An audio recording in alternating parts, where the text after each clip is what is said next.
एक बार भी साफ सफाई के लिए एमसीडी वहां पर नहीं पहुंचता। एमसीडी इस वक्त किसके हाथ में? आम आदमी पार्टी की सरकार के। कोचिंग इंस्टीट्यूट में आग लग गई थी टॉप फ्लोर पर, बच्चों को कूद कूद करके निकलना पड़ा था, उसमें भी बच्चों की जान गई थी। आपात स्थिति में किसका दिमाग चलता है कि फिंगरप्रिंट लगा के मुझे एग्जिट करना है? बड़े बड़े मंत्रियों के बेटे को एक खरोच तक आ जाती है ना, तो आपको पता है क्या होता है? मीडिया में खबरें चलने लग जाती है। ऐसे एक्सीडेंट्स में हम देखते हैं कि टीचर्स पहले भागते हैं और बच्चों को बाद में निकाला जाता है। उनके माता पिता कैसे लाखों रुपए भरते हैं और उसके बाद ये लोग जान जाने के बाद बस इतना कहते हैं कि हम इस चीज की जिम्मेदारी लेते हैं। कि एमसीडी को कई महीनों से वहां पर कहा जा रहा था कि गटर का पानी निकाला जाए क्योंकि किसी भी समय सीवर फट करके बेसमेंट में जा सकता है, कि हम बच्चों की सुरक्षा को लेकर के एक भी कार्य नहीं कर रहे हैं। तो हत्यारा एक नहीं है, हत्यारे कई हैं। कई ऐसे इंस्टीट्यूट है दिल्ली में जो बिना सर्टिफिकेशन के चल रहे हैं, बिना अप्रूवल के चल रहे हैं, बिना दिल्ली गवर्नमेंट के अप्रूवल के चल रहे हैं। युवाओं का देश है, हम युवाओं का देश है, लेकिन युवाओं का हत्यारा देश भी यही है, ये भी कोई कबूल करने को तैयार नहीं। और ये दुखद बात है। एग्जाम कैंसिलेशन भी नहीं होगा तो पेपर लीक के लिए मारेंगे। अरे बच्चों की ही तो जान ले रहे हो ना अंतकाल। नमस्कार, आप देखना शुरू कर चुके हैं जनहित टाइम्स। मैं हूं आपके साथ समीक्षा तिवारी। जहां एक तरफ युवा, भारत के युवा बच्चे अपने सपने लिए दिल्ली की तरफ कूच करते हैं कि वो आईएएस बनेंगे, देश की सेवा करेंगे, कुछ अच्छा करके दिखाएंगे, वहीं दूसरी तरफ सरकार, एमसीडी, इन सब की लापरवाहियों की वजह से बच्चों की जान को खतरा हो गया है। अभी हाल ही में राजेंद्र नगर में एक कोचिंग में जल भराव की वजह से, गंदे पानी के भराव की वजह से 3 छात्रों की मौत हो चुकी है। इसी बात पे हम चर्चा करेंगे। हमारे साथ हमारे सहयोगी जुड़ चुके हैं, नीतीश ठाकुर। इनसे हम इस पे राय लेंगे। आपकी इस पे क्या राय है? सबसे पहले तो जान गई नहीं है, जान ली गई है। ठीक है, अंतर होता है दोनों में। बच्चों की जान गई नहीं है, ठीक है। जो लोग इसको एक इंसिडेंट दिखाने का प्रयास कर रहे हैं, मेरा द्वेष उनके प्रति है। जो लोग इसको एक एक्सीडेंट दिखाने का प्रयास कर रहे हैं, मेरा द्वेष उनके प्रति है। बिकॉज इट्स अ मर्डर, ये एक हत्या है। हत्यारा इसका कौन है? सवाल ये बनता है, क्योंकि हत्यारा भी एक होता कोई समस्या नहीं थी, हत्यारे भी 10-10 हैं। सबसे पहली हत्या उस कोचिंग के मालिक के द्वारा, कि अगर आप इतना बड़ा नामी गिरामी कोचिंग इंस्टीट्यूट चला रहे हैं और उसके बाद आप बेसमेंट के अंदर ये सारा कार्य कोचिंग का कार्य चलाते हैं और उसमें इमरजेंसी एग्जिट नहीं होता है, एक एग्जिट होता है, वो द्वार भी बंद हो जाता है क्योंकि वहां पे फिंगरप्रिंट का सिस्टम लगा हुआ था। अगर फिंगरप्रिंट नहीं लगता, आपात स्थिति में किसका दिमाग चलता है कि फिंगरप्रिंट लगा के मुझे एग्जिट करना है? सबसे पहली चीज, सबसे पहला हत्यारा कौन? कोचिंग इंस्टीट्यूट का मालिक। दूसरा हत्यारा कौन? वहां पर जितने भी लोग उस वक्त मौजूद थे, उनको उन बच्चों का साथ देना चाहिए था, उन टीचर्स को, जो टीचर्स बन के वहां पर बैठे हुए हैं, जो प्रोफेसर बन के वहां पर बैठे हैं, उनको उनका साथ देना था और बच्चों को सबसे पहले निकालना था। लेकिन टीचर्स पहले भागते हैं। ऐसे एक्सीडेंट्स में हम देखते हैं कि टीचर्स पहले भागते हैं और बच्चों को बाद में निकाला जाता है। तीसरा हत्यारा कौन? तीसरा हत्यारा municipal corporation of Delhi, MCD के द्वारा। एमसीडी हत्यारा कैसे है? क्योंकि एमसीडी को कई महीनों से वहां पर कहा जा रहा था कि गटर का पानी निकाला जाए क्योंकि किसी भी समय सीवर फट करके बेसमेंट में जा सकता है, लेकिन एक बार भी साफ सफाई के लिए एमसीडी वहां पर नहीं पहुंचता। एमसीडी इस वक्त किसके हाथ में? आम आदमी पार्टी की सरकार के हाथ में। आम आदमी पार्टी की सरकार एक तरफ अपने शिक्षा व्यवस्था के झंडे को बुलंद करने के लिए हमेशा खड़े रहते हैं कि हमारे पूर्व के जो शिक्षा मंत्री है, जो इस वक्त जेल में बैठे हैं, मनीष सिसोदिया जी, उन्होंने दिल्ली की शिक्षा को बुलंदियों पर पहुंचा दिया है। हमारी शिक्षा, अपनी शिक्षा व्यवस्था को वो अमेरिका जैसे देशों से कंपेयर करते हैं, लेकिन हकीकत में क्या है? प्राइवेट इंस्टीट्यूशंस में उनकी कभी नजर नहीं जाती है। एक तो पहली चीज, राजेंद्र नगर में ही और आसपास में और भी कई ऐसे इलाके हैं जहां पे आईएएस कोचिंग इंस्टीट्यूट्स हैं। पिछले वर्ष ही एक जगह पर एक कोचिंग इंस्टीट्यूट में आग लग गई थी टॉप फ्लोर पर, बच्चों को कूद कूद करके निकलना पड़ा था, उसमें भी बच्चों की जान गई थी। उसको लेकर के किसी का मुख नहीं खुलता है। तो एक हत्यारा हो तो ना मैम, और कोचिंग माफिया तो हत्यारे हैं ही। ये जो सारे के सारे बैठे रहते हैं बड़े बड़े पॉडकास्टों में जाकर के, इनको सरकार की बुराई करना याद रहता है, बड़े बड़े जगहों पर जाकर के इनको गुंडा बन के दिखाना जरूरी रहता है। बहुत सारे ऐसे प्रोफेसर हैं जिनकी मैं बात कर रहा हूं, आप समझ रहे होंगे, जो दिखाते हैं कि मैं गोंडा से हूं, मैं आपको ऐसे पढ़ना चाहिए।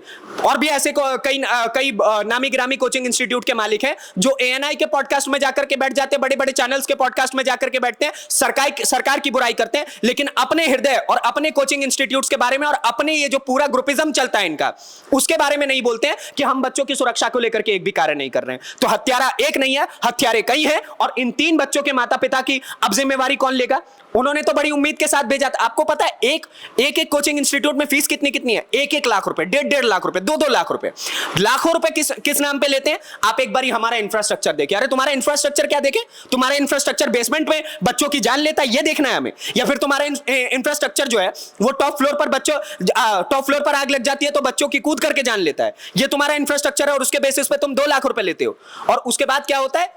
जो आपको पता है 2 लाख रुपए कमाने के लिए वहां पे किसान के बच्चे कैसे पहुंचते हैं, उनके माता पिता कैसे लाखों रुपए भरते हैं, और उसके बाद ये लोग जान जाने के बाद बस इतना कहते हैं कि हम इस चीज की जिम्मेदारी लेते हैं, हम इस चीज को सुधारने का प्रयास करेंगे, और उसके बाद देखिएगा ये कितने दिन का मुद्दा लग रहा है आपको, आज और कल 2 दिन बाद ये मीडिया में चलना बंद हो जाएगा, और उसके बाद अंतकाल पता है क्या होगा, वो कोचिंग इंस्टीट्यूट उसी तरीके से रन करेगा, और गारंटीड मुझसे लिखवा के ले लीजिए कि वो बेसमेंट में दोबारा से पढ़ाएगा बच्चों को 1 साल बाद। मैं ये ऑन कैमरा में ये बात कह के आपको लिख करके दे सकता हूं, और कोर्ट में भी इसका कोई फैसला नहीं होगा, क्योंकि न्यायाधीश भी पता नहीं किस प्रकार का न्याय कर रहे हैं। 3 बच्चों की जान चली गई, एक से भी जवाब नहीं लिया जाएगा।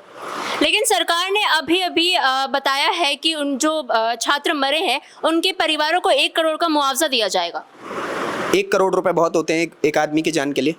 सरकार के लिए, मैं शुरुआत से देखिए, जब भी लोगों की जानें जाती है ना, तो सरकार के लिए वो मात्र एक डेटा होता है कि इतने बच्चे मर गए, इतने करोड़ रुपए हमने दे दिए थे, और उसके बाद वो वित्तीय रिपोर्ट में दिखा देंगे कि इतने करोड़ रुपए यहां खर्च हो गए हमारे। ठीक है, 3 बच्चों की जान गई, 3 करोड़ रुपए हमने बच्चों को दे दिए।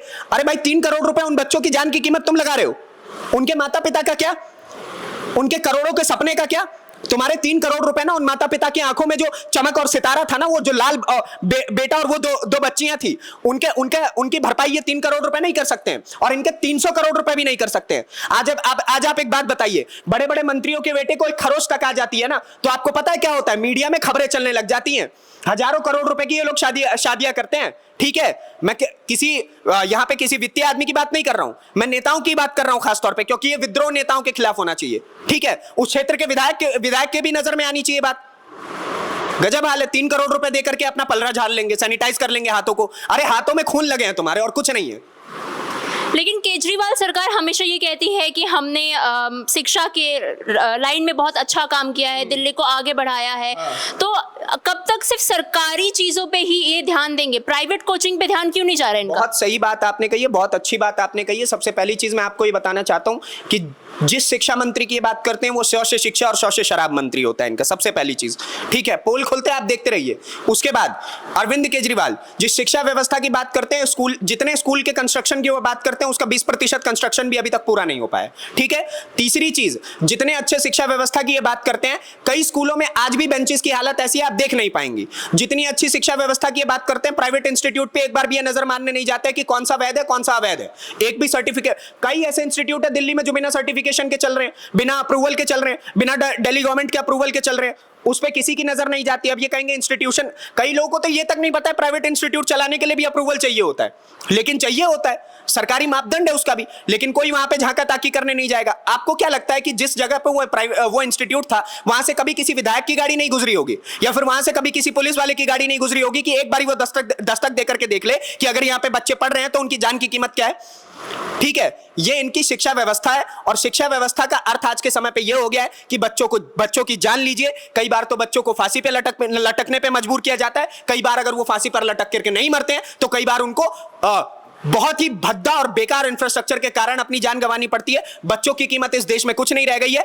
भारत एक बार को युवा प्रधान देश है, हम लोग छाती चौड़ी करके इस बेसिस पे घूमते हैं कि हम युवाओं का देश है, हम युवाओं का देश है, लेकिन युवाओं का हत्यारा देश भी यही है, ये भी कोई कबूल करने को तैयार नहीं, और ये दुखद बात है मैम।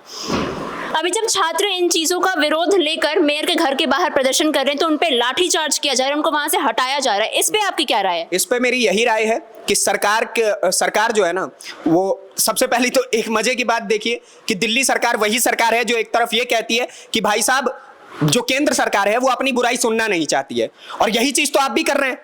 एक और आप लोग किसानों के प्रोटेस्ट के लिए छाती पीटने लग जाते हैं कि उनको प्रोटेस्ट करने दो, उनको दिल्ली में आने दो, छाती पीट पीट करके बुलाते हैं उनको ये लोग। ठीक है, और वहीं दूसरी ओर जब इन्हीं के स्टेट में चंद बच्चे खड़े होकर के केवल विरोध का नारा लगा रहे थे, और विरोध का नारा नहीं आतिश का नारा होना चाहिए, सबसे पहली चीज, वहां पर विरोध का नारा लगा रहे थे तो इनको उससे भी समस्या, पुलिस वालों को भेज करके वहां पे लाठी चार्ज करवाया जाता है। वो बच्चे क्या हथियारों के साथ बैठे हुए थे वहां पर? मैं आपसे सवाल करना चाहता हूं, नहीं, उनके हाथ में केवल बैनर्स थे, और वो उन बैनर्स अखिल भारतीय विद्यार्थी परिषद के बच्चे थे वो लोग, और वहां पर वो लोग बैठ करके वो लोग प्रोटेस्ट कर रहे हैं, और उनका हक है प्रोटेस्ट करना। अपने भाई जवाब आपसे नहीं मांगेंगे, किससे मांगेंगे? और हम आपसे डायरेक्ट मिल करके जवाब तो मांग नहीं सकते, क्योंकि आप तो तिहाड़ में बैठे हुए हैं, आपके साथी तिहाड़ में बैठे हुए हैं, तो आप जवाब देने तो आएंगे नहीं, तो हम तो मीडिया के थ्रू ही आपसे जवाब मांग सकते हैं। और उसके बदले में क्या मिलता है? जवाब के बदले में लाठी पर जवाब लिख करके दिया जाता है, और लाठियों से पीट पीट करके बच्चों को उसके बाद बच्चों के बेहोश होने की फुटेजेस है वहां पर।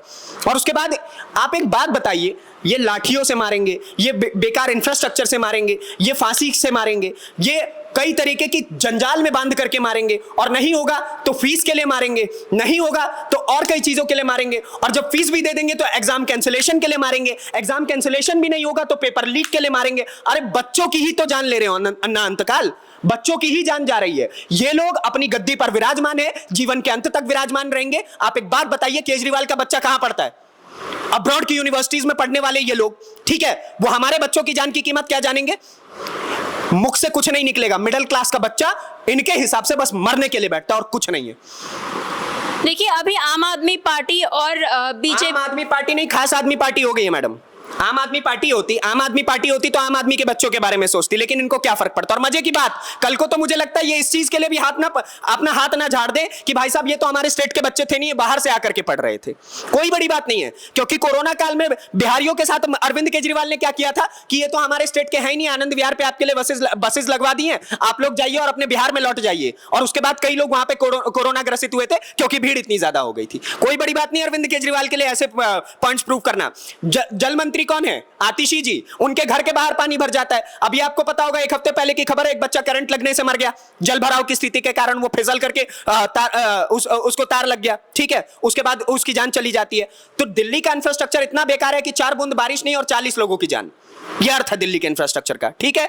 और दिल्ली का इंफ्रास्ट्रक्चर कहां पे आपको अच्छा दिखेगा? लुटियन जोन में, जहां पर किसका घर है? मंत्रियों का, विधायकों का, सांसदों का। उनके घर के बाहर आप देखेंगे खूबसूरत पेड़, रोज सुबह वहां की सफाई, और अंडरपास वाले वायर, एक भी वायर आपको खंभों पर लटके नहीं दिखेंगे, सारे अंडरग्राउंड वायर हैं, ठीक है। क्यों? क्योंकि वहां पर इस देश के राजा रहते हैं और राजाओं का हक है जनता का प्राण लेना, और वो ले रहे हैं। उनको लगता है कि उनका हक है, तो बहुत अच्छी बात है। आज देखिए, मैं एक बात बस इतना कहना चाहता हूं कि आज इन लोगों के लिए जान बहुत सस्ती लगती होगी, लेकिन जिस दिन भगवान ना करे कोई ऐसा व्यक्ति सत्ता पर काबिज हो गया, भगवान क्यों ना करे, भगवान करे, ऐसा व्यक्ति सत्ता पर काबिज हो गया जो इन सारी चीजों के मार खा करके लौटा होगा ना, तो वो ना इन लोगों के साथ क्या करेगा, ये विद्रोह नहीं जान सकते हैं किस प्रकार का विद्रोह होगा। और छात्रों को ना ये अंडर एस्टिमेट करते हैं ना। मैं आपको एक बात बता दूं, इमरजेंसी लगने का कारण आपको पता है क्या था? छात्रों का विरोध।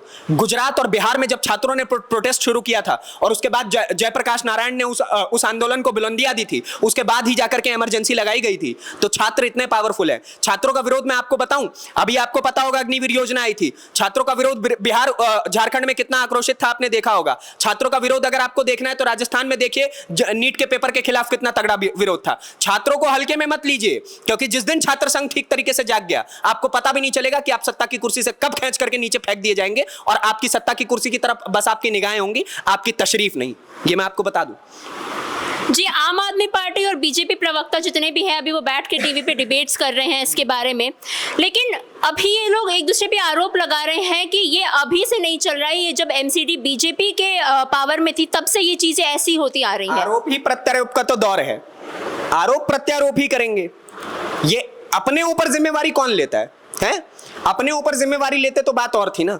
लेकिन एक बात मैं और बता दूं, भय बिन होए न प्रीत, बिना भय के प्रीत नहीं होता है। इनको अंतकाल भय दिखाना आवश्यक हो गया है, मुझे लगता है। या तो ये कोर्ट इस चीज का निर्णय करे, या फिर दिल्ली पुलिस इस चीज का निर्णय करे कि ये जितने भी लोगों ने इन बच्चों की जान ली है, again I am saying this is murder, जितने भी लोगों ने इन बच्चों की जान ली है उसके खिलाफ दिल्ली पुलिस स्ट्रिक्ट एक्शन ले, उसके बाद कोर्ट एक्शन ले, ना हो मामला सुप्रीम कोर्ट में लेकर के जाया जाए। और मैं उन सभी वकीलों से जो टीवी पर आकर के बड़े बड़े भाषण देते हैं ना, मैं उन वकीलों से कहना चाहता हूं कि इन छात्रों के साथ खड़े होइए, ठीक है। चाहे वो एपी सिंह हो या फिर लेफ्टिस्ट कई सारे वकील हैं, सलमान खुर्शीद हो, अगर इनको राजनीति से समय मिल जाए तो हम बच्चों के लिए भी न्याय संगत बात करें, बहुत उचित रहेगा। जी, तो ये थे हमारे साथ हमारे सहयोगी नीतीश ठाकुर। आपकी इस खबर पे क्या राय है हमें कमेंट सेक्शन में जरूर बताइए। देश और दुनिया की तमाम खबरों के लिए बने रहे जनहित टाइम्स के साथ।